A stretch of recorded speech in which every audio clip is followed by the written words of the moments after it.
Fishing is a great sport. I've been fishing off and on since I was a kid, and that was probably the biggest time I learned when I was probably your age. My grandparents were taking me fishing, and I learned all types of fishing.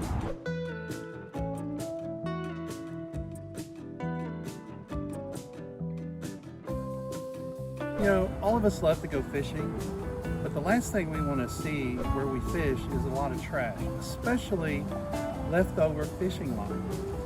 You know, people, when they're out there fishing, you know, maybe they get their line caught in a tree or on a rock or in a log out in the lake, or maybe their reel just broke and they have to change the line. But if they leave it on the bank, there's lots of dangers that can occur from just leaving your line on the bank.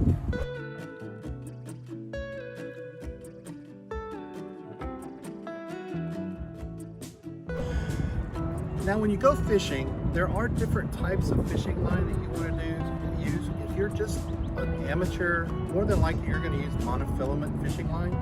Monofilament fishing line is basically plastic string, if you will. It's a very thin, when they say monofilament, it means there's only one filament of string. It's not like a rope or twine that has multiple strands of material in it. This has one single strand in it.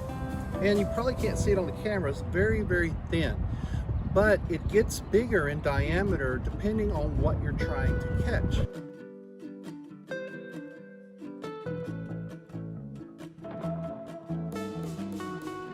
There are also other types of fishing line. They have fluorocarbon. It's just another material. It's actually between the two. Monofilament actually will float in the water to some degree. The other kind, the fluorocarbon type, sinks. It sinks faster. And there's a third type called braided line, where it is multiple strands of line that are braided together. And the different uses really depend on what you're fishing for. Some fishermen like quicker, what they refer to as action on the line, what they pop the lure or the hook or something. Monofilament will actually stretch to some degree, but the other two really don't stretch that much.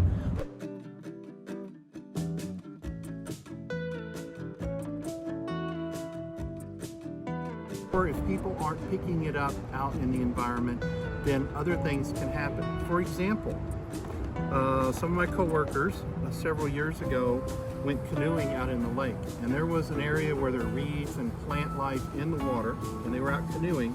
And if you notice, this is a bird's leg that is tangled up in this monofilament line, and literally this bird died attached to this line and couldn't get away. Now there's only this much left because there are other scavengers in the lake and that probably, unfortunately, ate.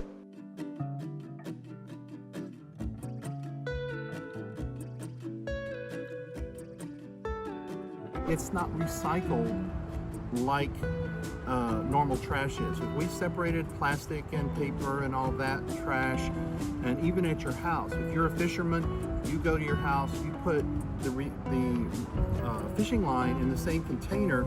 The people in the trash service don't want to take it because the machinery they use to process paper and plastic and other things like that won't handle this kind of stuff.